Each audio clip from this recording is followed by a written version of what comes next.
배우 김성환에게 왜 이런 끔찍한 일이 일어났을까? 김성환은 1950년 전라북도 군산에서 태어났습니다.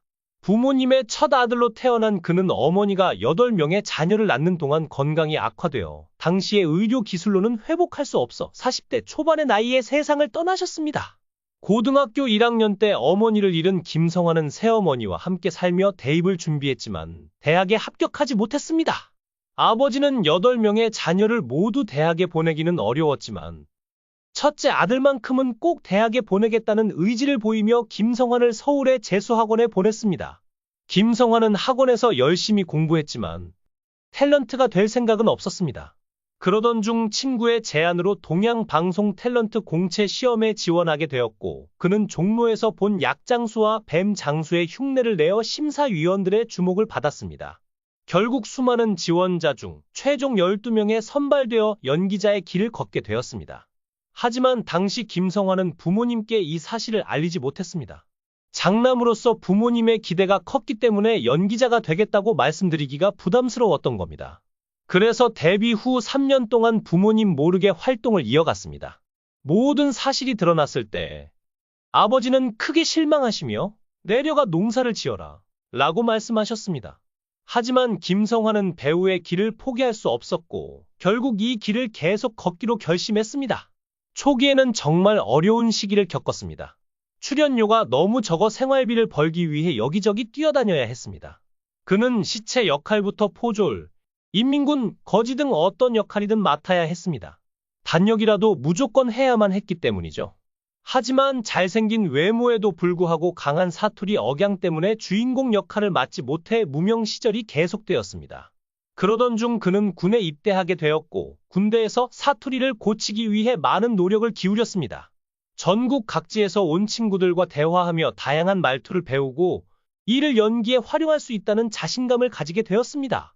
그래서 김성환은 철저히 분석하며 사투리를 정리하기 시작했고 심지어 이를 책으로 정리하기도 했습니다. 군대에서 만난 지금의 아내와 사랑을 키웠던 그는 원래 친구의 촌동생이었던 아내와 5년간 열애한 끝에 결혼 승낙을 받으러 아내의 집을 찾아갔습니다. 하지만 아내의 부모님께서는 김성환이 탤런트라고는 하지만 텔레비전에 나오지 않으니 믿기 어렵다며 결혼을 반대하셨습니다. 특히 아내 집안이 배우 이순재의 친척 집안이었던 터라 장인어른께서는 이순재처럼 될 수 있겠냐? 라고 물으셨다고 합니다. 김성환은 갑작스러운 대선배 언급에 당황해 제가 키가 작거나 인물이 못생겼나요? 라고 답했다가 크게 혼났다고 합니다. 결국 어렵게 장인의 허락을 받아내어 아내와 결혼할 수 있었습니다. 결혼 이후 김성환은 드라마 약속의 땅에 출연하며 스타로 급부상하게 됩니다. 이 작품에서 그는 전라도 사투리를 사용하는 부부의 한 사람으로 등장했는데 군 복무 중 열심히 연습했던 사투리가 큰 도움이 되었습니다. 이 역할을 완벽히 소화하며 많은 사람들의 사랑을 받게 되었죠.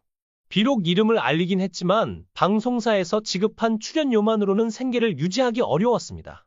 배우로서 인지도를 얻었지만 경제적으로는 여전히 어려움을 겪던 그는 가족을 부양하기 위해 탤런트 활동에만 머무르지 않고 밤무대 등 다양한 분야에 도전하게 됩니다. 약속의 땅이 큰 인기를 끌던 시절 서울의 유명한 엠파이어 월드컵 나이트클럽 사장이 김성환을 찾아왔습니다. 당시 집 한 채 가격이 400만 원 하던 시절 나이트클럽 사장은 김성환에게 월 200만 원을 주겠다고 하며 출연 제안을 했습니다. 김성환은 이미 원맨쇼를 준비 중이었지만 자신감이 부족해 처음엔 그 제안을 거절했습니다. 그러나 약속의 땅이 끝난 후 얼마 지나지 않아 김성환은 잘못된 빚 보증으로 인해 집을 잃을 위기에 처했습니다. 결국 그는 엠파이어 나이트클럽을 다시 찾아갔으나 돌아온 대답은 당신이 잘 나갈 때는 썼지만 이제는 필요 없다 는 냉정한 말뿐이었습니다. 하지만 김성환은 쉽게 포기하지 않았습니다. 그는 새로운 기회를 찾기 위해 끊임없이 노력하며 연기와 무대 활동을 병행해 자신의 길을 개척해 나갔습니다. 그는 엠파이어의 진행자를 설득해 무대에서 상황극을 펼칠 기회를 얻었습니다. 그 순간 인기 가수 최진희가 노래를 마치고 내려오자 김성환은 한마디를 했습니다. 아따, 저 아가씨 노래 진짜 잘하네. 진행자가 반응하며 물었습니다. 아니, 당신 누구야? 최진희 모른다고? 김성환은 다시 말했습니다. 왜 반말이야? 나 전라도 출신 가수야. 전국 노래자랑에 나갔을 때 배 깃는 놈 때문에 장려상 받았지만 원래 대상은 내 거였어. 나도 노래 한 곡 하면 안 될까? 이후 김성환은 무대에서 즉흥적으로 원맨쇼를 시작했습니다. 그의 원맨쇼는 갑작스러운 등장에도 불구하고 좌중을 웃기기에 충분했습니다.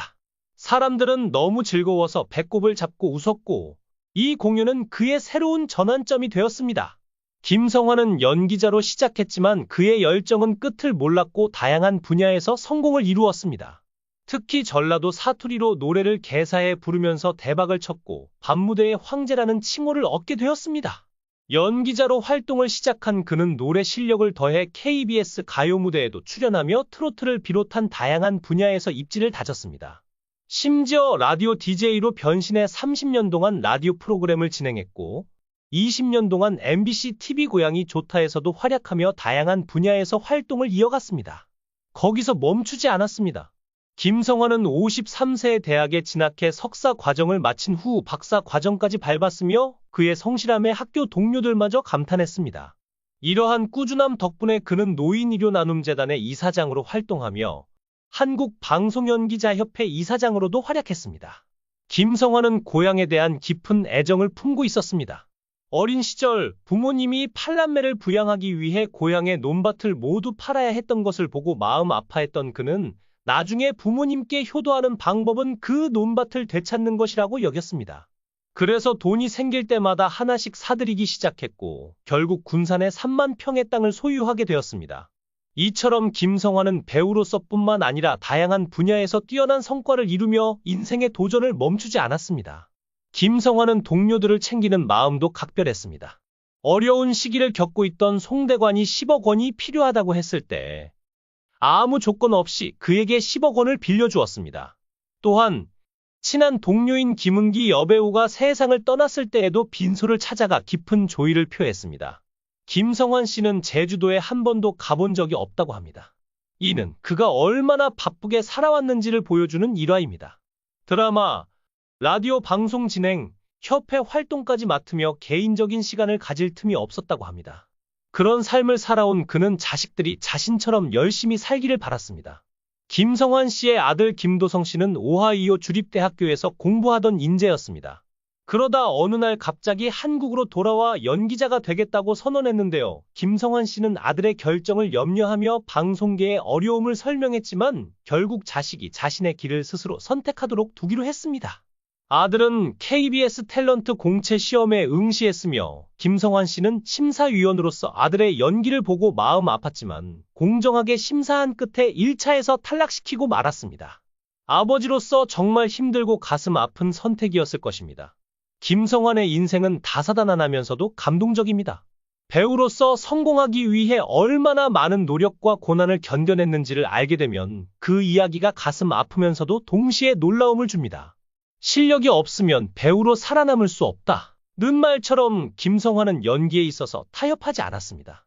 심지어 아들에게도 냉정한 판단을 했던 이유는 배우로서 자리 잡기 위해서는 실력이 필요하다는 원칙을 지켰기 때문입니다.